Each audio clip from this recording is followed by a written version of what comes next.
आज हम पहला करंथियों 10 पाप और उसकी 31 आयत को मिलकर सीखेंगे।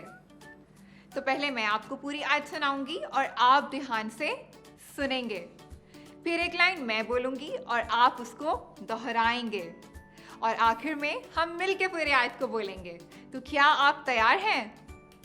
अब मैं आपको पूरी आयत सुनाऊंगी और आप ध्यान से सुनेंगे। बस तुम खाओ या पियो या जो कुछ करो, सब कुछ खुदा के जलाल के लिए करो। पहला करंथियों 10 पाप 31 आयत। अब एक लाइन मैं बोलूंगी और आप उसको दोहराएंगे। बस तुम खाओ या पियो या जो कुछ करो, सब कुछ खुदा के जलाल के लिए किया करो। पहला करंथियों 10 पाप 31 आयत।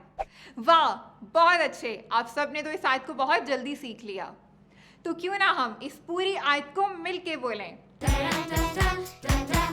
बस तुम खाओ या पियो या जो कुछ करो, सब खुदा के जलाल के लिए करो।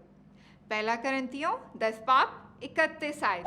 शाबाश प्यारे दोस्तों, आज आपने मेरे साथ मिलके बाइबल की एक नई आयत को सीखा। इस आयत को हमेशा याद रखें और दोस्तों को भी सिखाएं।